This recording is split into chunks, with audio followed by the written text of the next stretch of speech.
Mtazamaji wa TBC1, karibu tena kwenye kipindi chako cha Nyumbani na Diaspora. Kwenye kipindi chako cha Nyumbani na Diaspora leo hii tutakuwa na Dr. Naima Abdallah Besta. Huyu atazungumzia masuala ya malezi ya watoto na hususan matumizi mazuri na mabaya ya mitandao ya kijamii. Tutakuwa pia na Suleiman Makitia. Huyu anawasilisha asasi ya vijana.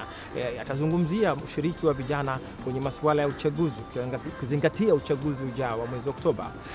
Kipindi hiki cha Nyumbani na Diaspora kinakujia kila siku ya Ijumaa saa 4 usiku, marudio ni Jumapili saa 10 jioni. Anayekuongozea kipindi hiki ni mimi Majidi Mjengwa.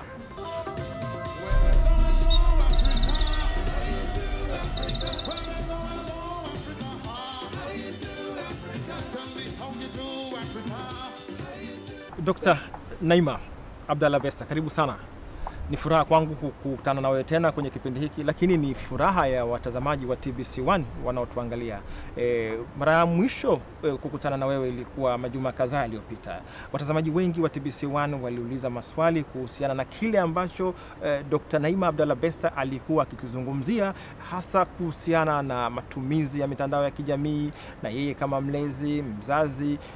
Kuna mazuri na mabaya katika matumizi ya mitandao ya kijamii ambayo aliweza kuainisha, lakini maswali kutoka kwenu watazamaji yalikuwa ni mengi sana. Sikuwa na jinsi isipokuwa tu kumtafuta tena Dr. Naima Abdallah Besta, na yeye amekuwa mkarimu kutaka kugawana yale maarifa aliyokuwa nayo yeye akiwa mtaalamu wa masuala ya kijamii. Na nyinyi watazamaji, miongoni mwenu kuna watoto lakini pia kuna wazazi na walezi. Dr. Naima, ulizungumza wakati ule ukijitambulisha ukisema kwamba wewe ni mwanamke, mzazi, mlezi na mengineyo. Mwanamke ni nani, Dokta? Kwanza nashukuru sana kwa kunikaribisha tena kwenye kipindi hiki, na nimefurahi kupata nafasi ya kuja kuongea tena, kwa sababu haya masuala kusema ukweli ni mazito, na kusema kweli ni muda tu hautoshi. Ingewezekana hata ingebidi kwamba kila siku tu tunayaongelea, kwa sababu yanatugusa kila siku majumbani kwetu. Labda turudi kwenye swali lako ulivyosema kwamba kwa nini nilijitambulisha siku ya kwanza kama mimi ni mwanamke. Ukichukulia mwanamke kama mwanamke ina dhana pana sana, yani sio tu kwamba ni watu wengine wanaweza kaona tu kwamba kwa nini kasema yeye ni mwanamke. Nimesema ni mwanamke kwa sababu nilitaka nione jinsi gani watu wanauelewa wa kwamba mwanamke ni nini, na wanawake wenyewe wanajitambua kama wao kama wanawake wana majukumu gani kwenye familia zao, kwa watoto wao waliowazaa, kwa ndugu zao, kwa jamii, kwenye pale mtaani kwao panapowazunguka, kwenye jamii ile labda kama ni kata au kijiji au eneo lile ambalo wanaishi pale, na kwa taifa kwa ujumla. Mwanamke ana nafasi kubwa ya kuweza kujenga ama kubomoa jamii inayomzunguka na hata taifa kwa ujumla. Ndio maana nikasema mimi ni mwanamke, na baadaye nikaendelea kueleza vitu vingine. Yani mwanamke kama mwanamke, yeye ni mlezi, yeye ni msimamizi, yeye ni kiongozi. Kwa sababu wengine watashangaa, watasema kwa nini kiongozi? Kiongozi ni mwanaume. Sawa, mwanaume ni kiongozi, lakini mwanaume tunasema ni kichwa, mwanamke ni shingo. Nani ana control? Hichi kichwa kinakuwa controlled na kinashikiliwa na shingo. Kwa shingo ndio inaamua kichwa kiende huku, kisigeuke nyuma. Sasa tuje kwenye mada yetu kuu ya kuzungumzia jukumu la mzazi, hususan kwa kuangalia malezi ya watoto. Leo watoto wengi tunaona kwamba wamejiingiza kwenye masuala ya matumizi, achilia mbali mengine ya madawa ya kulevya, lakini haya ya ulevi wa kutumia mitandao ya kijamii, internet na Facebook na kadhalika, yale ambayo uliyazungumza kwenye kipindi kilichopita. Sasa watu wanataka kujua zaidi ni nini athari yake kitaalam, na kitu gani mzazi au mlezi angeweza kukifanya ili walau kumsaidia mtoto huyu. Kila mzazi anataka kuona mtoto wake anakuwa na mwenendo uliokuwa sahihi. Sasa tunarudi pale kwenye swala la mwanamke. Tunasema kwamba mwanamke kama mlezi au mzazi, nani ambaye muda mwingi anakuwa yuko na watoto kuliko mwanaume. Kwenye jamii zetu hizi za Kiafrika, ulezi mara nyingi zaidi huko kwa wanawake. na ndio hapo kuna nafasi kubwa ya wakina mama kuingia hapo sasa na kujenga urafiki kati ya wao na watoto wao. Sijui unakumbuka tuliongelea kuhusu swala la urafiki wa mzazi na mtoto, kitu ambacho wengi wanaona kama hakiwezekani. Kujenga urafiki kati ya mama na mtoto wake ili kuweza kumpa mtoto nafasi ya kuongea. Kitu cha kwanza kabisa ni mtoto kupewa nafasi yeye mwenyewe aongee, aseme anataka nini kwenye maisha yake, anafikiria. Yani tulizungumzia masuala ya ndoto. Mimi nilisema ndoto ambayo nafikiri mtoto wangu nataka aweje. Lakini mzazi pia unatakiwa umpe mtoto nafasi akwambie anataka nini. Bado tumejikita kwenye malezi, hatujaingia bado kwenye mtandao ya kijamii. Ni jambo ambalo mtazamaji bila shaka naye anavutiwa, anataka kujifunza. Nini hali ya watoto wa Tanzania leo ukimwangalia mtoto wa kike na mtoto wa kiume akiwa nyumbani inapohusu malezi? Wako katika hali gani? Mtoto wa kike katika hali gani na mtoto wa kiume katika hali gani kulingana na wazazi walivyo hivi leo? Kwa wewe, utaalamu wako wa masuala ya kijamii, hali ikoje? Hali ziko tofauti kwa walioko mijini na vijijini. Lazima tuwaingize kwa sababu wote wanaangalia. Unaweza kaongelea hapa watu wengine wakashangaa, hivi vitu mbona kwetu havitokei? Watu wa vijijini wakashangaa. Lakini wa mjini nao pia wakaona vitu vya ajabu, kwa sababu sasa hivi baba anafanya kazi, mama anafanya kazi. Hakuna mtu analea mtoto hapa. Baba na mama wote wako kwenye kutafuta pesa. Hakuna mtu anaongea na mtoto hapa. Kwa hiyo hata wazazi hawajui watoto wao wanaangalia nini kwenye mitandao ya kijamii. Hawajui watoto wao wanaongea na nani kwenye simu. Kwa hiyo ndio maana nikasema usuluhisho la kwanza ni mzazi kujenga ukaribu na mtoto. Hata kama una urafiki na ukaribu pia. Hata kama unafanya kazi Jumatatu mpaka Ijumaa, basi Jumamosi na Jumapili wape watoto nafasi. Yaani tumia hizo siku mbili kuwa na watoto wako ili uweze kuwajua wale watoto. Na wazazi na watoto nao wamjue mzazi. Kwa sababu hakuna kujuana hapa kwa tulioko mjini. Wazazi akiondoka anaona hizi foleni, akiondoka saa 12 sijui saa 11 asubuhi anarudi saa 6 usiku. Kwa hiyo Jumamosi na Jumapili wazazi wangepanga huo muda wa kuwa na watoto, kujua hata kuangalia na maendeleo yao ya shule. Mtoto wa kike aleweje, umlewe vipi, na mtoto wa kiume umlee vipi? Mzazi anataka kusikia. Mimi kusema kweli sioni kama kunatakiwa kuwe na tofauti ya malezi kati ya mtoto wa kike na wa kiume. Mtoto kama mtoto anatakiwa alelewe, awe wa kike au wa kiume, malezi yao yote yanatakiwa yafanane. Kwa sababu huko nje vitu ambavyo vinawaathiri hawa watoto havichagui huyu kwa sasa hivi, kwa dunia ya sasa haichagui kama huyu wa kike huyu wa kiume. Uangalizi ule ambao anatakiwa kufanyiwa mtoto wa kike na mtoto wa kiume anatakiwa afanyiwe vile vile uangalizi ule. Matumizi ya mitandao wote wanatumia, wa kike na wa kiume, na athari zake zinafanana kwa watoto wote wa kike na wa kiume. Mtu anaweza akasema mtoto wangu huyu wa kiume nikimpa simu haina neno, lakini anapokuwa na ile simu ambayo unakumbuka nilisema kwamba wenzetu wanawapa watoto simu zile ambazo sijui niseme analog, sio nini, unampa mtoto simu smartphone, anaacha kufanya vitu. Simu ya touch wanasema ya touch ndio analog ile, haina vitu vingi. Yani kama unataka kumpa mtoto simu, tunarudi kwenye suluhisho, kama unataka kumpa mtoto simu kwa ajili ya usalama wake, basi mtafutie simu ambayo inamfaa yeye kwa umri ule pale alipo. Si unataka kuwasiliana naye tu, anahitaji mtandao wa nini? Na kama anataka mtandao wa kusoma na hauna namna nyingine, basi hakikisha kwamba wewe mzazi uko karibu, unajua mtoto wako anaangalia nini kwenye mtandao. Kwa sababu hii kuachia tu hivi kama nilivyosema ile siku kwamba kuna vitu vingi sana kwenye mtandao ambavyo vinaweza kuvuruga kabisa ule mwelekeo wa makuzi na malezi ya mtoto, au ukamuingizia ukampelekea kwenye vitu vya ajabu kabisa yani. Ama akakutana na watu wabaya huko kwenye mtandao kwa umri wake, ayo wa kike au wa kiume, au akakutana na vitu vya ajabu. Hata hayo unayosema matumizi hayo ya madawa ya kulevya yanachochewa pia na hii matumizi mabaya ya mitandao, kwa sababu anaweza akaingia mtoto kwenye mtandao akaona mtu anavaa vitu yani vitu labda ana gari kubwa ya ajabu, ana vitu vya ajabu, akipeleleza pengine huyu kijana anatumika kubeba madawa. Mtu anaweza kusema huyu hajasoma lakini ana maisha mazuri kuliko baba yangu ambaye, au kuliko hata mimi, ananiona mimi mama yake na PhD yangu. Huyu ambaye hajasoma ana maisha mazuri. Mtoto hajui yule mtu mwenye maisha mazuri kapataje. Yeye anaona tu maisha ya kwenye mtandao huko anakoyaona. Kwa hiyo athari ziko nyingi sana kulikoni kitu kingine. Kwa nini usimzuie simu kwanza? Kwa mfano kama watoto ambao wako wanataka kufanya mitihani sasa hivi, wako wa darasa la 10 na wa darasa la 12. Si ni wanafanya mitihani mwisho wa mwaka.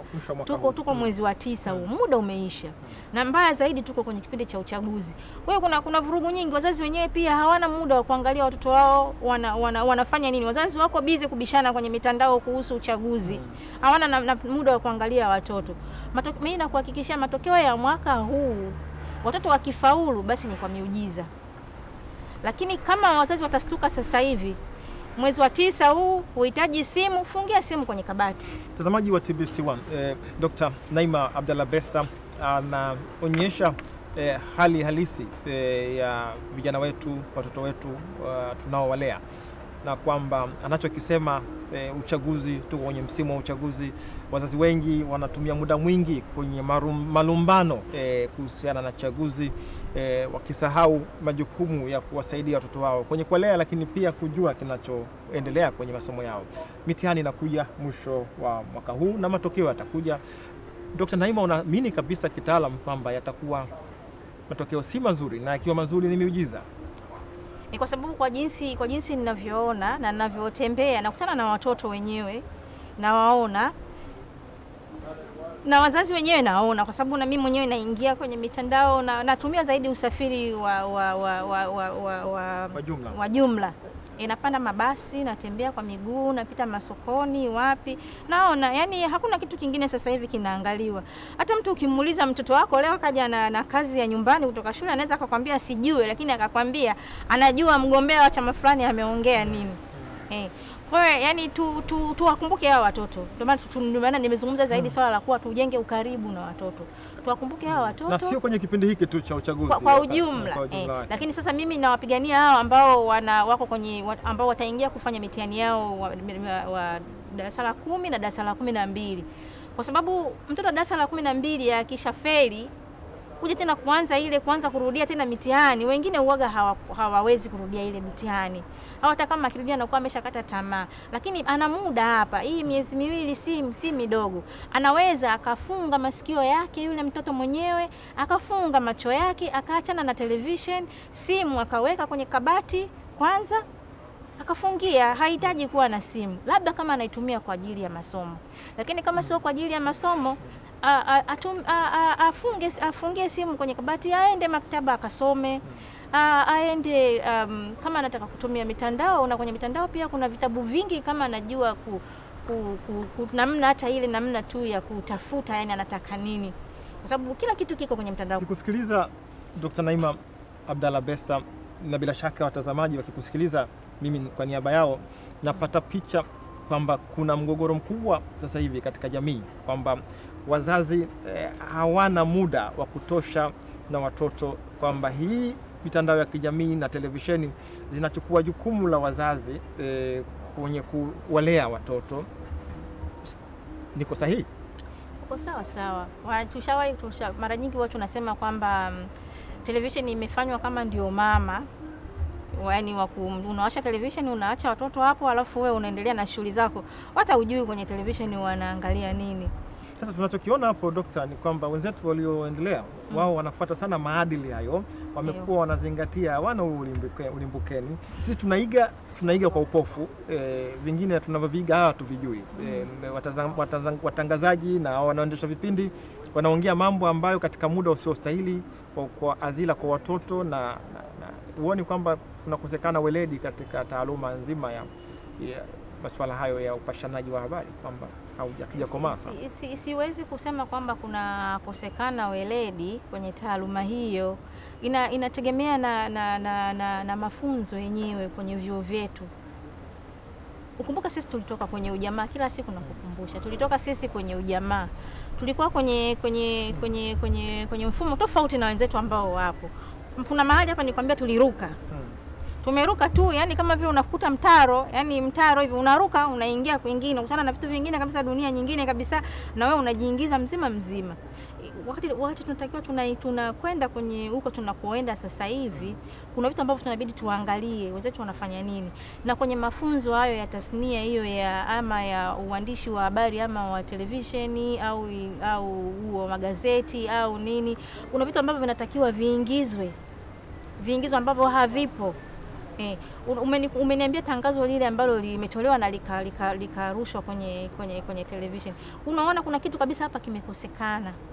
Kuna kitu kimekosekana, yani bado tuko kwenye kule zamani tuliko, kwamba kazi hizi ni za huyu, kazi hizi ni za yule. Hatuangalii tumeingia kwenye utandawazi kwamba sasa hivi hata mtoto wa kike, kwanza hata mtoto wa kike anaweza akaendesha treni au akaendesha ndege. Hakuna haja mtoto wa kike yeye ndo kazi yake kufanya mashindano ya kufua. Mzazi wa kiume kwa mtoto wa kike afanyeje, na mzazi wa kike kwa mtoto wa kiume afanyeje, na wote wafanyeje? Wote. Tena hao wazazi wa kiume wana makosa yani kwenye malezi, kwa sababu kwanza wazazi wa kiume wao swala la malezi kutokana na vile tulikotoka wanaona kama si jukumu lao. Angalau hii ambao wana watoto wenye umri matini sasa hivi. Lakini hao ambao wazazi wanakuja sasa hivi, angalau unamwona hata anaenda dukani, ananunua nguo za mtoto, anafanyaje mtoto yuko mchanga, anamsindikiza mke wake kliniki, anabeba mtoto, nini, vitu ambavyo zamani vilikuwa havibebwi. Hiyo ni generation hii ya sasa hivi ambao ndo yani hawa vijana wa sasa hivi wanaanza kubadilika. Wale ambao sasa hivi wana watoto ambao wakubwa wanahitaji kulelewa, bado wao wamebeba yale malezi yetu ya zamani. Baba ukitoka nyumbani, unakaa chini, unafungua gazeti lako, unasoma. Nataka nimpe mzazi picha. Yaani wewe kama mzazi, uwe wa kike au wa kiume, angalia yani hii picha ikujenge kichwani mwako kabisa kwamba mimi nisiposhiriki kwenye malezi ya mtoto wangu, nikiacha tu namdekeza huyo mtoto, anakuja ananiambia baba mimi sijui nini, baba mimi sijui nini, basi haya bwana, nakwenda sijui kwa rafiki yangu, kwa wala hujui kwa rafiki yake wapi wala nini, hufuatilii wala ufanye chochote. Haya bwana, ujue hasara ni ya kwako, kwa sababu mtoto wako akishajitumbukiza kwenye mambo mabaya ambao mwanzo nimezungumza kwamba haya inaweza kapelekea hata kwenye masuala ya watoto kujiingiza kwenye mambo mabaya, madawa ya kulevya na nini, utakayepata tabu ya kuuguza na kumwangalia ule mtoto wako ni wewe mwenyewe. Sasa inabidi wewe mzazi kama mzazi upige picha kwamba nataka kumpeleka mtoto wangu kwenye njia ipi, kwenye njia hii nzuri au nimwache aende kwenye njia mbaya. Kwa hiyo wewe lazima uwe karibu, nimesema ule ukaribu, lazima ufuatilie, uwe karibu. Kama ni shuleni, ufuatilie shuleni.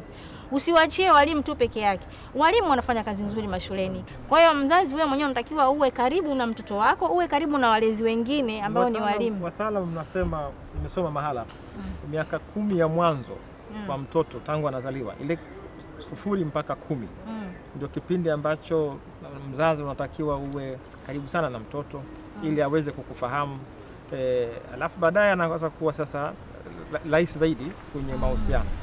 Leo wazazi wenye uwezo au hata wasiokuwa na uwezo mkubwa wanahangaika sana kutafuta fedha kumtoa mtoto akiwa na umri mdogo kumpeleka kwenye shule ya bweni. Anamuona mara chache sana akiwa likizo. Mtoto anakuwa karibu zaidi na mwalimu kama mzazi kuliko mzazi kama mzazi. Ni tatizo au? Nafikiri ni tatizo kwa sababu ni kama vile nilivyosema, kukwepa majukumu.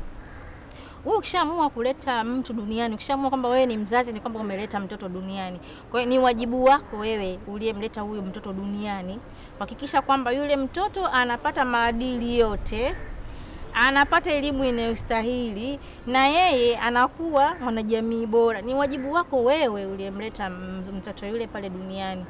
Kisingizio cha kusema kwamba sijui sina nafasi au sijui natafuta maisha. Ukiangalia mtu anasema natafuta hela au natafuta maisha, unatafuta kwa ajili ya nani kama sio wale watoto? Sasa kama wao unatafuta maisha muda wote Jumamosi mpaka Jumamosi, wale wanaowatafutia maisha wako mbali kabisa na wewe, hiyo huko kutafuta kwako maisha kuna wasaidiaje wale watoto kama hauko nao karibu? Labda kama kuwe kuna sababu, yani labda sijui nisemeje, yani sijui sababu gani ambayo inafanya mzazi apeleke mtoto shule ya boarding. Labda kuna sababu ambazo mtu anaweza akawa na sababu zake kwa sababu wote hatuko sawa. Lakini ni kipindi ambacho kama hivyo walivyosema wataalamu wanakaa kulea watoto wao nyumbani. Yaani mzazi unatakiwa uwe na mtoto wako nyumbani, wataalamu wanasema. Dr. Naima Abdallah Besta, umefanya utafiti juu ya mahusiano ya watu nyumbani, yale ya ndani,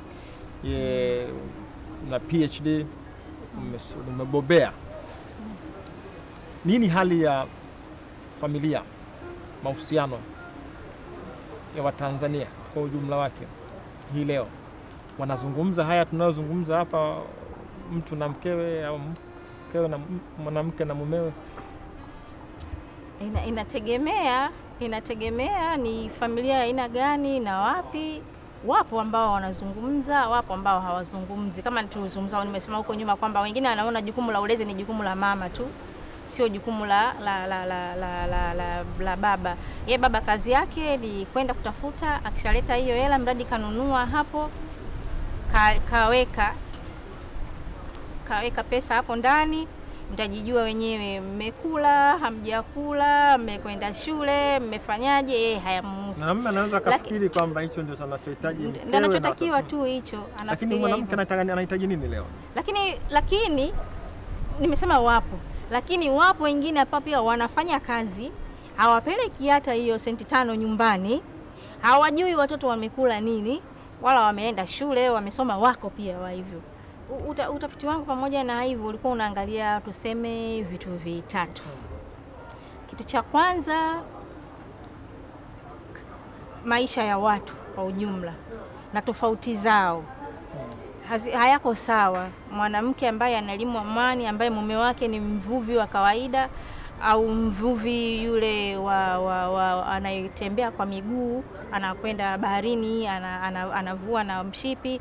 Mwanamke ambaye mume wake anavua kwenye boti na mshipi, ambaye anavua kwenye boti na wavu, ambaye anavua kwenye boti yake na nini. Kwa hiyo wanawake hawako sawa na wenyewe, wanatofautiana. Unaweza kusema wakulima wa mwani hawako sawa, wanatofautiana kulingana na zile kule wanakoishi na wenzi wao kule, mahusiano yao. Na ilikuwa songo ilikuwa songo. Muda gani? Alafu niliangalia pia upatikanaji wa zile rasilimali za baharini, aidha mwani au samaki, ambayo tofauti yake ilikuwa ni kwamba haya majira ya kusini na kaskazi yanaathiri pia upatikanaji wa hiyo mazao ya baharini. Alafu hata kwa siku pia kwenye hiyo baharini kuna maji kupwa, maji kujaa pia kwa mwezi pia. Kwa hiyo kuna vitu vingi tunaita dynamics ambazo zinatokea pale. Alafu mwisho ndo tukaja tukaangalia pia hata mahusiano ya nyumbani inaweza kumzuia mwanamke kwenda baharini kupata zile rasilimali ambazo za baharini, ama kulima mwani au hata kuchokoa pweza. Na mwisho kabisa kipato kile kinavyoingia kwenye nyumba kinaweza ama kujenga au kubomoa nyumba. Kipato cha mwanamke kinaweza kipato cha mwanamume kinaweza kikasaidia kujenga mahusiano, nyumba au kipato cha mwanamke kinaweza kujenga au kubomoa, na cha mwanaume pia. Lakini hasa kipato cha mwanaume hakina shida, kwa sababu jamii yetu imezoea kwamba mwanamume ndio mtafutaji. Lakini mwanamke anapokuwa na hela ambayo kipato chake kinamzidi mume wake, ndio inapokuja kuwa tatizo. Namna gani nyumbani? Nani anapata hela zaidi? Wewe au mumeo? Mimi sipati hela. Mimi nimekwambia niko nyumbani.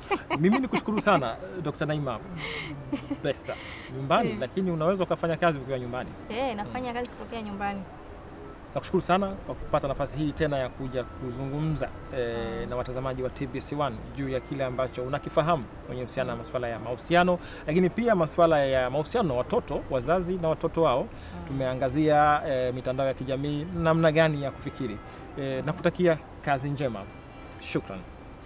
Na wanaokuja kufanya mitihani yao ya darasa la 10 na 12 pia nasisitiza tena, simu fungieni kwenye kabati, televisheni zipeni kisogo, kazaneni kwenye masomo. Kwa miezi 2 mnaweza kabisa mkabadilisha matokeo yenu yakawa mazuri. Mtazamaji wa TBC1, Dr. Naima Besta huyo anatoa rai kwa wale ambao wanakwenda kufanya mitihani. Yeye amepitia mambo mengi sana. Weka pembeni yale yote yenye kuhusiana na simu na kadhalika, jielekeze kwenye masomo yako na hakuna kisichowezekana, mtafanikiwa. Dokta, nikushukuru sana. Asante sana, nashukuru.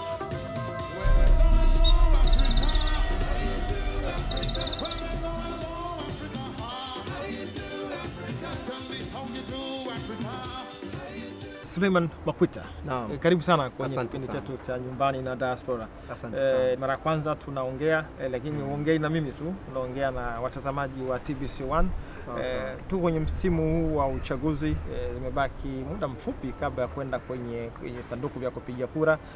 Uchaguzi huu unasemwa utakuwa na vijana wengi, asilimia karibu 60 ya Watanzania ni vijana. Miongoni mwao hao kutakuwa na wapiga kura. Suleiman Makwita, ni nani mtazamaji angependa kujua? Okay. Mimi naitwa Makwita Suleiman Abdul. Natokea Tanzania Youth Vision Association. Tanzania Youth Vision Association. Hebu kwa Kiswahili mnatafsiri vipi? Asasi ya dira ya vijana Tanzania.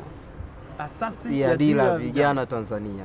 Kwa maana ni asasi ambayo tunatizama dira ya vijana tunaelekea wapi? Wanaelekea wapi vijana wa Tanzania? Suleiman. Vijana wa Tanzania kwa kusema tunaelekea wapi kwa kipindi hiki ni kwamba tunatizamia kufika hatua moja ama hatua nyingine, kisiasa, kiuchumi na kijamii. Kisiasa nikisema maana yake political, social and economical. Kwa maana tunatarajia vijana tunataka kuona dira yetu tunaelekea wapi kutoka tangu taifa hili lilipoanzishwa tulipo sasa na tunapotarajia kufika.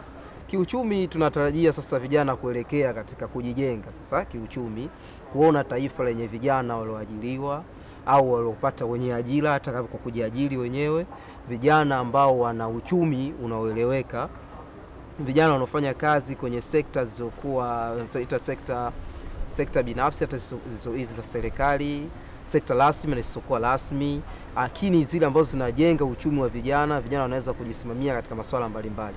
Lakini kisiasa tunataka kuona vijana ambao sasa wanauelewa wa masuala ya kisiasa ikiwemo elimu ya uraia na masuala mbalimbali yanayowahusu. Tunataka kuona vijana kwenye ushirikishwaji wa ngazi mbalimbali za maamuzi. Kijana ni nani? Kijana kwa mujibu wa sera yetu ya vijana Tanzania ni mtu yote mwenye umri kati ya miaka 15 hadi 35. Huyo ni kijana. Yes. Una miaka mingapi?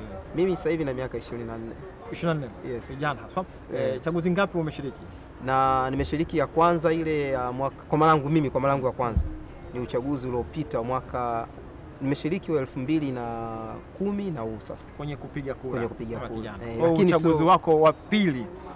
Wa pili. Yes. Ilikuwaje uchaguzi wako wa kwanza 2010? Ilikuwa ndio kwa mara ya kwanza naanza kushiriki katika kuchagua kwa maana, lakini kwa kipindi hiko naweza nikasema tayari nilikuwa na elimu ya mpiga kura kwa sababu nilikuwa nafuatilia masuala yanayohusu uchaguzi. Kwa hiyo nilikuwa najua kama mpiga kura wa kwanza natakiwa kujiandikisha, natakiwa kuhakiki taarifa zangu kwenye daftari la kudumu la wapiga kura kwa kipindi hiko hatujafikia kwenye BVR, natakiwa kufika kwenye kituo cha mpiga kura nikiwa sijavaa nguo zozote zinazoendana na chama chochote.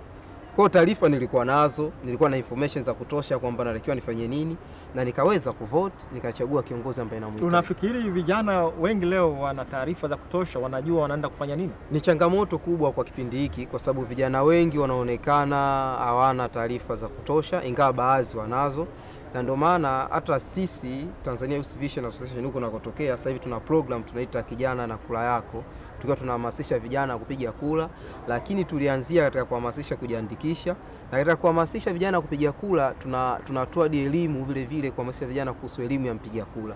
Ikiwepo kama hayo kwa mpiga kura wa kwanza, hata kwa mpiga kura ambaye anaelewa labda uchaguzi uliopita ulikuwaje, ana uzoefu, lakini lengo kubwa ni kuwajenga vijana wenzetu kujua tunashiriki vipi katika mchakato mzima wa uchaguzi.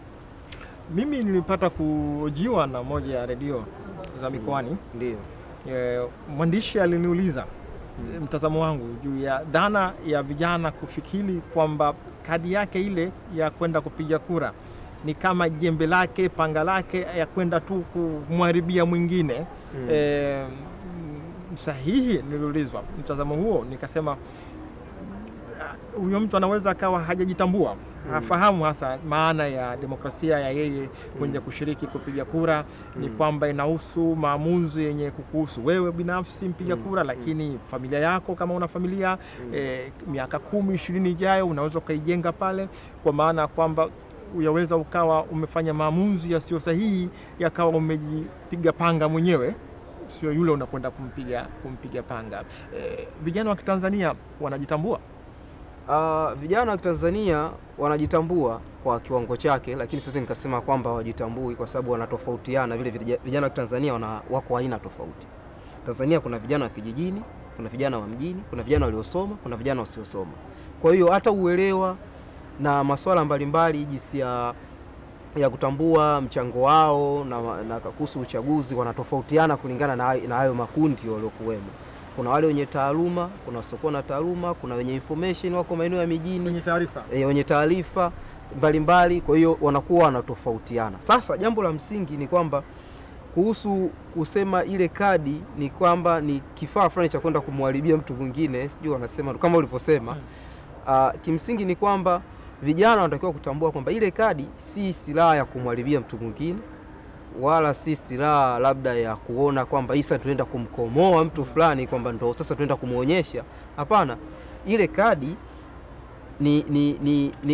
ni kitambulisho kinachokupa uhalali wa wewe kupiga kura, ambao uhalali wa kupiga kura ni haki yako ya msingi ya kidemokrasia, ya kikatiba. Kwa hiyo ni haki ya kila mtu kidemokrasia mwenye umri uliostahili kutokana na tulivyokubaliana kwenye katiba yetu na Mtanzania kupiga kura kikatiba ipo. Kwa maana hiyo sasa swala la kupiga kura ni swala la kufanya maamuzi ya msingi kabisa katika kuelekea taifa, kulipeleka taifa hatua moja ama nyingine. Kwa sababu kidemokrasia kuna aina mbili za demokrasia. Tunajua tuna demokrasia shiriki ambayo tunaita direct democracy, na tuna demokrasia ya wakilishi ambayo tunaita indirect democracy. Sasa hii wakilishi ya indirect democracy ndio iliyokuwepo sasa hivi ulimwenguni, na ndio hii tunaitumia hapa Tanzania. Kwa maana kwamba hatuna tena demokrasia kwamba tutakutana wote kwenye uwanja mmoja tuulizane taifa tunalipeleka wapi, sera hii itakuwaje. Ni lazima tuwe na wawakilishi ambao wawakilishi hawa wanaenda kutunga sera ambazo zinaliongoza taifa letu kwa namna moja ama nyingine. Kwa hiyo sasa napokuwa na kadi ya kupiga kura, maana yake naenda kumchagua mtu ambaye ataniwakilisha katika kutengeneza sera, kutengeneza sheria na kupeleka mwelekeo kwamba taifa letu sasa linaelekea huku ama linaelekea huku. Aidha awe rais, mbunge ama diwani. Kwa namna moja ama nyingine nimpigia kura, nampa nguvu ya kufanya maamuzi kwa niaba yangu.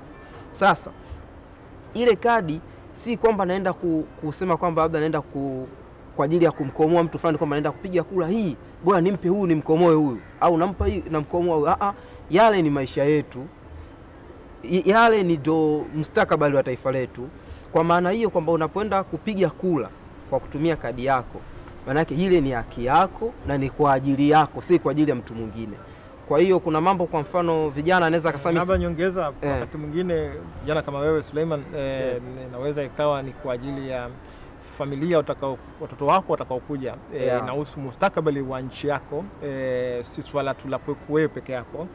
Na mtazamo huo unawezekana ukawa pia unaathiri watu, wanakuwa binafsi zaidi, anaamini yeye anamkifanya yeye, kumbe ameweza kukifanya kitu ambacho kitaweza kujenga au kubomoa kwake yeye na wengine wengi wanaomhusu huko tunakwenda. Ushabiki na uona utafiti wangu mdogo unaonyesha kwamba uchaguzi wa mwaka huu umeingiliwa pia na aina fulani ya si hoja za kisiasa zenye kuhusu sera na nchi itakavyokwenda. Umesema vijana wanataka kujua nakokwenda, dira ya vijana. Watu wamekuwa ni Simba na Yanga hivi, Azam. Basi ni kutokuwa ufahamu au ufahamu kwa mdogo, au inakuwaje? Kwa vijana wanafikiri nini? Kimsingi elimu ya uraia kwa taifa letu bado changamoto, kwa mimi ninavyoona bado changamoto, kwa sababu vijana wengi kweli sasa hivi wapo kwenye ushabiki. Kuna mwingine anashabikia tu kiongozi fulani, lakini hajui anashabikia kwa sababu gani. Hata ukimhoji labda kuhusu sera ambazo zinatolewa na kiongozi huyo au wa chama hicho, amezielewaje na ameona zinaweza kutekelezwa vipi, wengi wao hawana wala hawajui. Wapo wanaosema tu sisi huku tu, hata iweje sisi huku tu. Pande zote hizo za vyama vyote wapo wanaosema hivyo. Yaani yeye asikilizi huku wana hoja gani, wala asikilizi huku upande wa pili wana hoja gani. Kwa cha msingi kwa vijana wenzangu, ningependa kama tungefikia kipindi tukawa na uelewa wa kuweza kusikiliza upande mmoja na upande mwingine, tukafanya uchambuzi. Katika siasa, sayansi ya siasa, Suleiman, ndio kuna aina tatu za wapiga kura. Ndio. Na tabia zao pia. Kuna kundi la kwanza la wapiga kura, wanaitwa party voters. Hao wanapigia kura chama. Wanakipigia kura chama. Maamuzi yao walishayafanya tangu walipokuwa wanachama. Unaona walishakuamua kwamba wao ni chama fulani. Party voters. Siku zote wanakipigia chama, mapenzi na kadhalika. Ndio.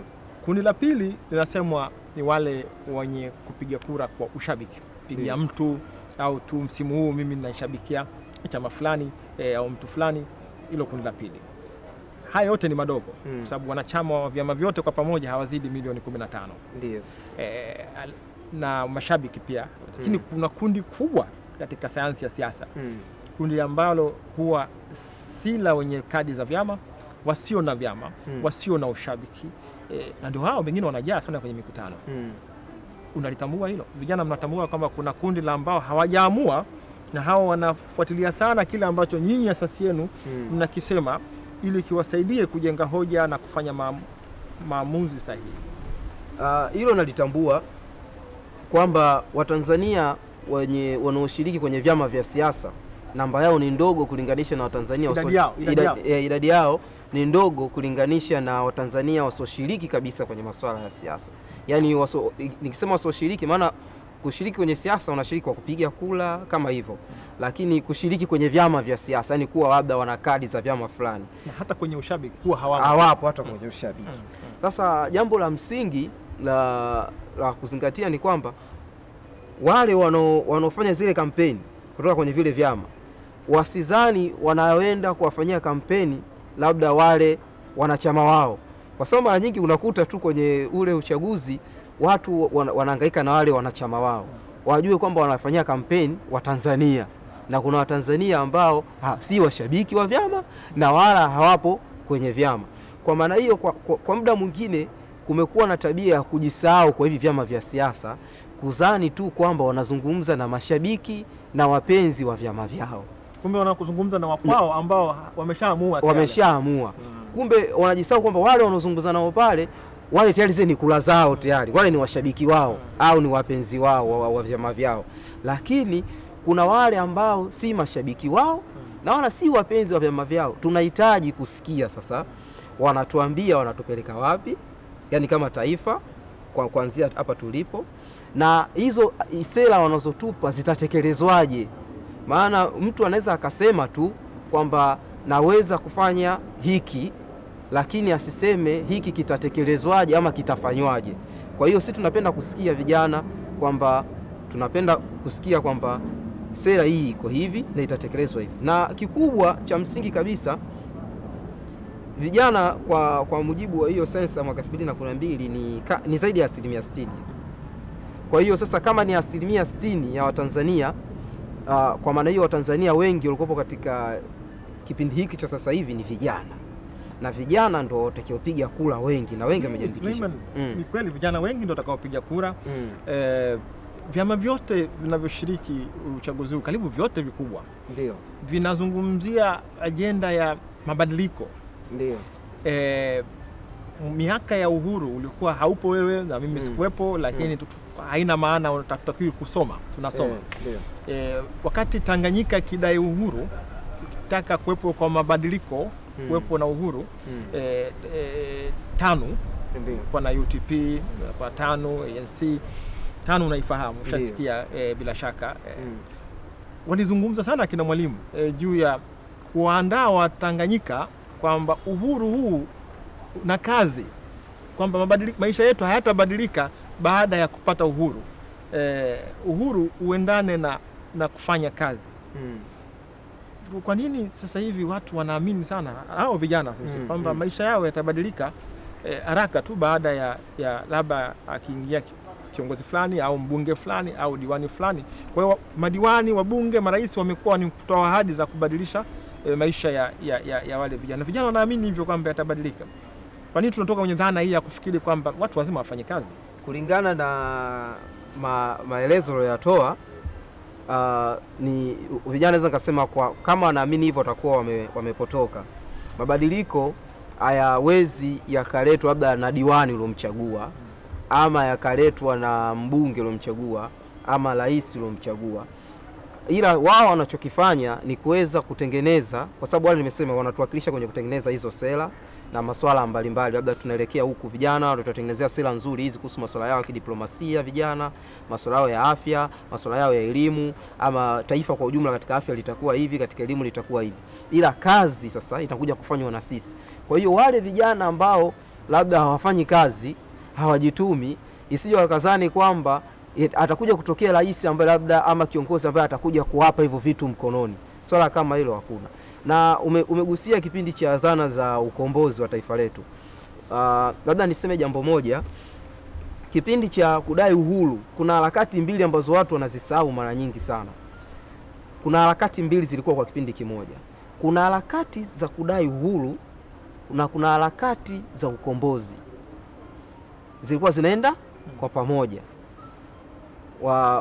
Na labda kwa lugha ya kigeni wanasema kulikuwa kuna independence movement na liberation movement.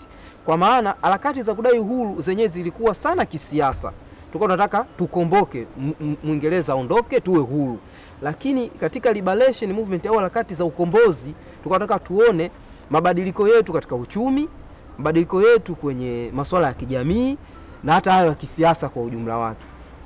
Kwa maana kipindi cha ukoloni uchumi wetu ulikuwaje? Labda ulikuwa umeshikwa na watu wachache, mambo yalikuwa sio mazuri. Katika upande wa kijamii ilikuwaje? Maisha yalikuwaje katika masuala ya kijamii? Shule ilikuwa inatolewa kwa watu wachache, afya ilikuwa duni. Kwa hiyo sasa tukishapata uhuru, ndio swala la kwanza, ukombozi. Tukipata uhuru, harakati za uhuru, twende sasa katika kufanya ukombozi wa masuala yetu ya kiuchumi na kijamii. Kwa hiyo sasa masuala ya ukombozi wa kiuchumi na kijamii yanaletwa kwa kushirikiana na wananchi kwa ujumla wake. Na wananchi wenyewe kujitoa na kujitambua kwamba tunatakiwa twende wapi. Kwa hiyo tusizani kwamba wanasiasa watakuja labda kutusaidia kwa namna moja ama nyingine moja kwa moja. Hapana. Wao wanatengeneza sera, wao wanatuonyesha njia, lakini ushiriki kwa katika kulikomboa taifa sasa kiuchumi hapa tulipo, tuende katika huo tunaoita uchumi wa kati, kulikomboa taifa katika masuala ya kielimu, kulikomboa taifa katika masuala ya kiafya, moja kwa moja yatahitaji ushiriki wetu. Rais wa Marekani wakati huo JF Kennedy, ushawahi kumsoma bila shaka. Yes. Alikuja na msemo maarufu sana duniani. Wakati huo aliwaambia wa Marekani akiwa rais, usiulize Marekani itakufanyia nini. Jiulize wewe utaifanyia nini Marekani. Vijana wa leo Tanzania wamekuwa ni, kwa mtazamo wangu, si wote, wakitaraji sana hayo unayosema kwamba serikali itawafanyia, diwani atawafanyia, mbunge atawafanyia, rais atawafanyia, alafu maisha yatakuwa mazuri tu. Yaani hakuna njia mkato ya ndoto kufikia matarajio ya ndoto, hakuna. Wengi wanakuwa walifahamu hilo. Miaka 50 wewe ulikuwa haupo na mimi sipo, lakini tunasoma. Ndio. Wakati wa kudai uhuru ulikuwa na huyo waziri mkuu, alipata kwa waziri mkuu marehemu sasa. Ndio. Akizungumza juu ya tatizo la vijana na wakati huo, wakidhani kwamba uhuru utaleta na neema za haraka, maisha yatabadilika haraka. Wakazungumzia, aliigiza filamu ita Muhogo Mchungu. Kuna muhogo mchungu na muhogo mtamu. Katika wakati wetu, wewe unadhani vijana wa leo kwa mtazamo wako wanalitambua hilo la kwamba mabadiliko lazima pia yaambatane na kazi? Ulikuwa na uhuru ni kazi, lakini mabadiliko pia ni kazi, au mabadiliko na kazi? Umegusia jambo zuri sana na nimefurahi ulipomalizia kwamba uhuru ni kazi. Kipindi cha ukombozi ama kipindi cha kutafuta uhuru, Mwalimu na wenzake walikuja na slogan kauli mbiu ya kwamba uhuru ni kazi. Kwamba uhuru tumeupata, sasa tufanye kazi ili tusonge mbele kama taifa. Lakini sasa hivi nao tunawaambia tena vijana, na mimi natoa kauli kwa vijana wenzangu kwamba mabadiliko ni kazi. Tusizani kwamba mabadiliko yanakuja labda kwa kukaa barazani, kucheza bao na kuzani mabadiliko yatakuja yatatukuta hapo tulipo. Mabadiliko ni kazi. Kwa mabadiliko ni sisi kwanza. Na nakumbuka, sikumbuki ni wakina nani, ila kuna kampeni ilikuwa inaendeshwa kipindi fulani, walikuwa wanaandika kwenye kuta na kwenye mastendi, walikuwa wanaandika mabadiliko yanaanza hapo ulipo. Kwa hapo uliposimama, mimi Makwita niliposimama, mabadiliko yanaanza kwangu hapa nilipo. Tusizani kwamba mabadiliko yataanza sehemu nyingine. Na kimsingi hii ndio itabadilisha fikra za vijana. Yaani sehemu ya kwanza kuwekeza, ndio maana elimu ni jambo la msingi sana. Sehemu ya kwanza kuwekeza ni kwenye vichwa vya watu, katika fikra za watu. Kwa sababu hata Tanzania sasa hivi ukitizama, watu waga tunalalamika kwamba kuna shida kubwa ya ajira. Kweli shida ya ajira ipo, sikatai, lakini kimsingi kwa vijana nao inabidi tujengewe mazingira ya kuamini kwamba tunaweza kusoma na tukasimama tukajiajiri tukafanya mambo kwa ajili ya kutusogeza mbele sisi wenyewe. Na Suleiman, katika hilo pia hata mtazamo nimependa umezungumza mabadiliko kwanza yaanze na wewe mwenyewe. Silaha ya kwanza katika mapambano haya ya ukombozi ni wewe mwenyewe, iliyo karibu yako. Na iliyo karibu yako kwanza ni wewe mwenyewe, unabadilikaje katika mtazamo yako nyumbani na kwengineko. Lakini umezungumza juu ya mtazamo pia wa ajira. Kuna watu wanafikiri asome ili aweze kuajiriwa au kujiajiri, lakini tuna tatizo, utanisaidia, la kwamba tunaandaje mazingira ya vijana kuajirika. Kuajirika na kuajiriwa na kujiajiri ni vitu vitatu tofauti. Unaweza ukawa unashindwa kuajiriwa na uwezi kujiajiri, lakini uajiriki kwamba huna zile sifa za mtu kukuchukua wewe kukuajiri. Wakati Mkenya, Malawi anaweza akawa ana sifa za kuajirika, hana kazi lakini anaajirika. Sasa tuna kundi la vijana ambalo aliajiriki. Na kundi la vijana ambao aliajiriki ni kweli lipo, na kwa kutizama hata kwa harakati ambazo sisi tunazifanya kama Tanzania Youth Vision Association kwenye asasi yetu, moja ya vitu tunavyofanya katika kujenga uwezo ndani ya vijana kutoka ndani ya Tanzania Youth Vision Association ni kuhakikisha kwamba vijana wanakuwa na skills za kutosha, kwa sababu kubwa ya kufanya vijana wa Tanzania wasiajirike ni kwamba kile tunachokizalisha katika vyuo vyetu tunasema akiendani na soko la ajira kinachokihitaji, kwamba vijana wengi maarifa yao saa zingine yanakuwa haendani na soko la ajira linachokihitaji, lakini tumebaki saa zingine kuwa na mfumo ambao sio wa kujiongeza maarifa nje ya yale ambayo tunayajua, ambao unakuta huyo kwa mfano huyo Mkenya ambao unamzungumzia anaajirika au huyo Malawi unakuta wana skills za ziada tofauti na kile ambacho kama nimesoma political science natakiwa kuwa na skills za ziada, kama ni accountant mhasibu natakiwa kuwa na skills za ziada nje ya hayo ambazo zinanifanya hata mtu anaona kwamba huyu mtu anaweza akafanya kazi kwa namna moja ama nyingine, kwa sababu unakuta mtu saa zingine anamwajiri mtu ambaye anaona huyu anaweza kufanya hiki, lakini vile naweza nikamtumia katika kufanya hiki. Skills na maana ujuzi wa ziada. Wanakisema pia ujuzi ule mwepesi. Kuna ujuzi ule kwa yabisi nzito lakini ngumu, lakini kuna ujuzi mwepesi, soft skills. Yani ni pamoja na umemwona mteja yuko pale, unafanyaje ili kumfanya mteja umvutie. Ni vitu ambavyo ufundishwi sana shuleni, lakini wewe mwenyewe nisaidia sana, ndio nilikuwa nahangaika, lakini ndio lengo langu lilikuwa ndio hilo, kwamba watu wawe na hizo soft skills, ujuzi mwepesi nje ya yale ambayo labda tunadhani kwamba haya ndio anaweza akatupa ajira.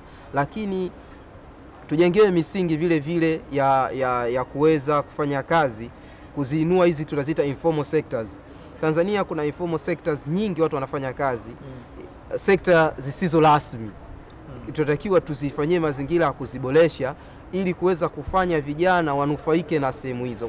Suleiman, uchaguzi unakuja, moja ya vitu ambavyo viko kwenye agenda watu wanavizungumzia ni ilani hizo na kadhalika. Kilimo hakizungumzi sana majukwani. Vijana hawazungumzi sana kuhusu kilimo. Kilimo kwa vijana ni kama ajira ambayo wasingependa kuhusianishwa nayo. Kwa nini vijana wa Tanzania hawapendi kilimo?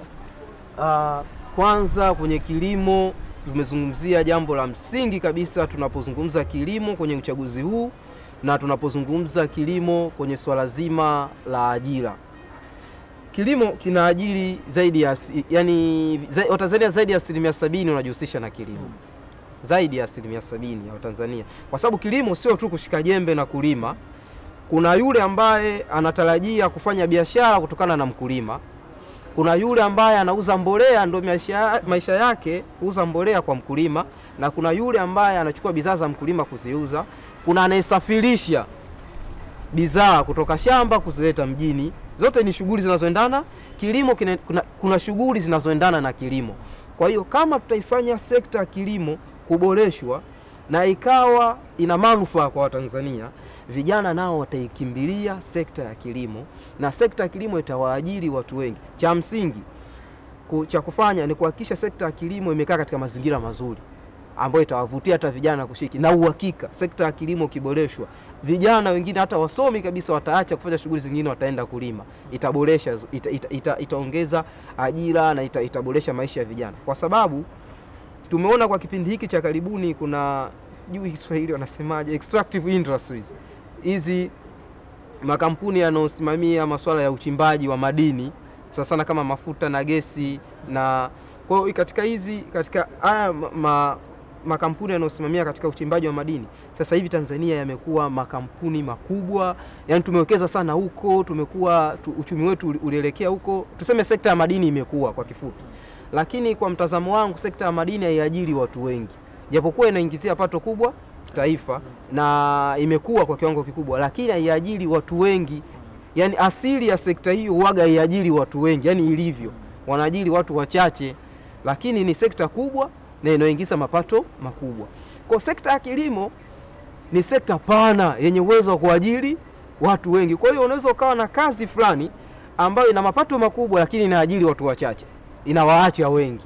Lakini ukawa na kazi ambayo nayo ina mapato, kwa sababu kilimo naamini kina mapato makubwa katika taifa hili, lakini kilimo tukikiboresha kina uwanja mpana wa kuajiri watu wengi. Watu watakuwa madereva. Una shamba la eka ngapi? Mimi na shamba la eka 3 kwa kwetu, japokuwa sijifanyii kazi sana kwa sababu bado shule inanibana. Nyumbani bustani sina kwa hapa mjini, kwa sababu napoishi mimi Magomeni sina hata sehemu ya kupanda mchicha. Nakushukuru sana.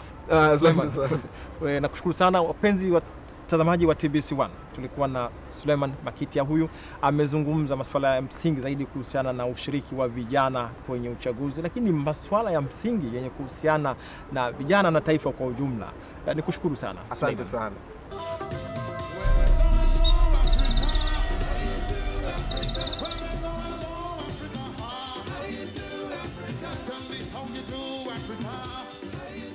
Mpenzi mtazamaji wa TBC1, hadi kufikia hapo ndio tumefikia mwisho wa kipindi hiki cha leo cha Nyumbani na Diaspora.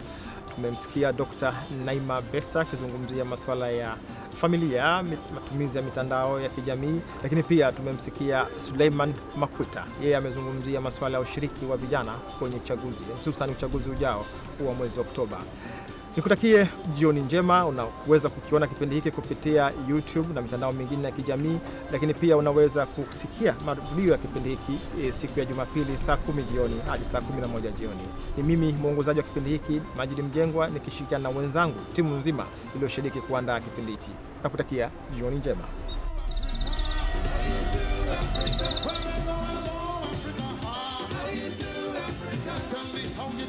Africa.